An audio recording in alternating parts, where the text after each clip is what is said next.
In this specific video, you're going to learn how to interlink your blog content.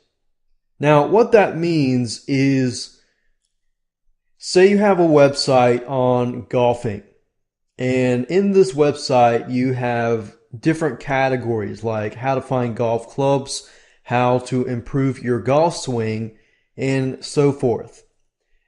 What interlinking does is it links blog posts to other relevant blog posts. So depending on the keywords that you're trying to rank on, let's say, for example, that you have a blog post A that talks about how to improve your golf swing. So in the content and in the WordPress post itself, you have an article about learning how to improve your golf swing. So it happens when the person is reading that one of the keywords happens to be, say, how to improve your golf swing by using a specific golf club. And the keyword golf club links to a different article on your WordPress site that talks about golf clubs. And then in that golf club article, you have a keyword that perhaps links to another relevant blog post. So as long as the keyword relates to another post, that keyword relates to that post, and so forth, then this is what interlinking is all about.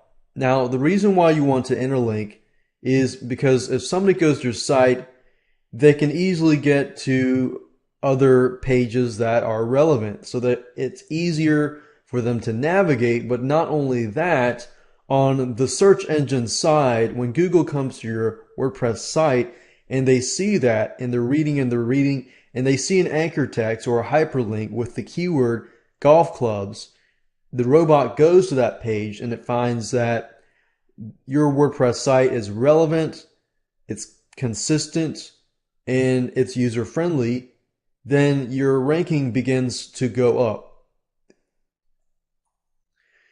So that's what interlinking your blog content or your WordPress site is all about. Now, there are two ways of going about doing this. And the first way is a preferred method, and that is to do it manually. Now, it does take some time to do it manually, not so much, but when you do this, you have a little more control over it. There are some WordPress plugins out there which I will point you to. However, some of them can be automatic and may not necessarily be what you want. So you have to remember that live people will be coming to your site. And if something doesn't really make sense and they get frustrated or overwhelmed, they'll leave your site. So the whole goal here is to make it user-friendly and search engine friendly. So now you understand the concept. Let's hop on over to the WordPress dashboard here and create a brand new post. I'm going to create two brand new posts so that you can get the idea. And in this case, I'm going to create a post on improving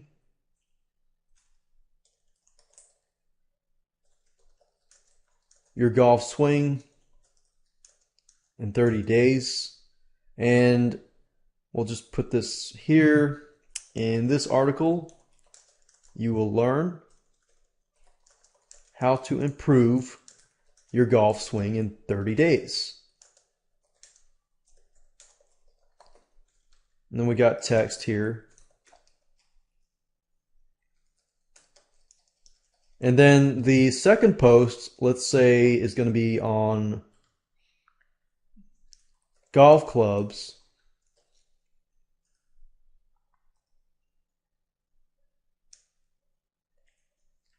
How to find the best golf clubs for the lowest price. So we're going to say in this article,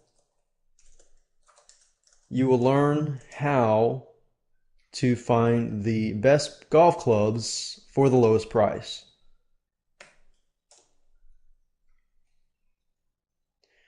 So in this example, I'm going to show you how to link this content to this content.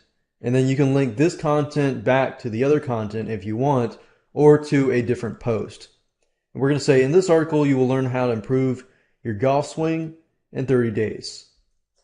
First, take your golf club and we'll just leave it like that. So what interlinking is all about is you highlight the keyword that relates to the other post, and we're just going to go ahead and create this, publish this, so we have the link. And make sure that the permalinks are search engine friendly, and if they are, then you can click on, right click here on view post, click on copy link address. So I'm basically copying the link to this WordPress post. And then I'm going to hop on over to this post, the improving your golf swing in 30 days post, and I've highlighted the keyword golf club. And I'm going to insert the link and then link this, and make sure that you put the title in the link here. Open it in a new window and click on add link. So this way everything is consistent and relevant. And this is what I've done. I've basically interlinked two posts together, and I click on publish, and that's it. That's what interlinking is all about. And as you begin to add posts, you can add more links in each article. I want to go probably more than 3 links per article, just because you don't want to confuse the visitor, and you want to make it relevant and consistent and go from there. Now, in terms of a WordPress plugin, there is one called SEO Smart Links. And if you go to plugins and click on add new plugin and do a search for SEO Smart Links. And it's this one at the top here, version 2.7.4. And you can go ahead and install that. I have that installed, so I'm going to go straight to it. And I'll walk you through it fairly quickly here. So basically what this does is it links the keywords and the phrases in your posts and your comments and so forth. So it does take it one step further. You can use this, and you can also do custom keywords as well. Right here is the internal links, and posts are checked. That means that the smart links are going to process your posts, your pages, and comments. So you can specify which ones you want. If you only want posts, then only check posts. If you only want posts and pages, only check post pages. It allows comments as well, but it does slow down the performance, as you can see here. So you have to balance it in between search engine friendly and user friendly. User friendly is probably the most important, because if you have a high bounce rate, then people are going to leave your site. Google's going to recognize that and see you as a site that's not user friendly. So user friendly is a big importance. If you click on the allow links to self, then it's going to create keywords that link to the post itself. Now I'm going to leave this unchecked because I want to link to other posts and keep it more relevant so that people are visiting all of my sites. If I can keep them on the site for 5, 10, 30 minutes, then Google looks at that. They're going to see a very friendly site, and you're going to get better rankings. In this area, you can prevent linking in the heading tags. And by default, this is checked. I'm going to leave it as checked because I don't want the H1 and H2 and H3 and H4 and so forth heading tags to be linked. Under the target section, it says targets SEO Smart Links that you should consider. So basically, if you check posts and pages as in those are the things that you want linked, you'll want to make sure that under the target section that posts and pages are also clicked. You can also check categories and tags. However, like I said earlier, if you have a large site and you want to test this out, you can, but you definitely don't want to make it slow. Otherwise, it's going to annoy the user and they're going to leave. So you want to make the experience as fast as possible. And under the settings section, the process only single posts and pages is checked. We're going to leave that as is. You can also process RSS feeds if you want to. We're going to leave that unchecked. And you can also set it whereas it'll be case sensitive. So if you want to keep case sensitive keywords, you can do that. Under the ignore posts and pages section, you can ignore certain posts and pages, and you will need to just enter the name of the post or page. So if a name of the post or page has a space in it, you'll want to make sure that it also has a space in it, and separate the posts and pages with commas. Under the ignore keywords section, you can choose to ignore certain keywords or phrases for the automatic linking. So enter those keywords here. Under custom keywords section, you can actually specify custom keywords.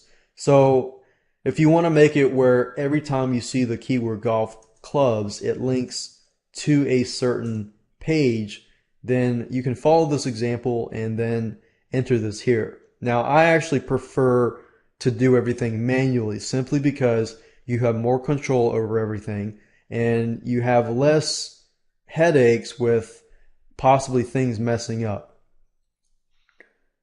Limits section, you can specify the maximum links on each post or page. You can also limit the maximum number of links created with a certain same keyword here, and you can limit the number of same URLs that a plugin links to. And under the external links section, you can specify the add no follow attribute, and if somebody clicks on the link, you can have it open in a new window. So that's how to set up SEO Smart Links. And like I said, this is an optional WordPress plugin that you can use. However, I would recommend doing it manually, because if you do it manually, you know what's going on, you know how to control it, and you have set your site up to get better search engine ranking.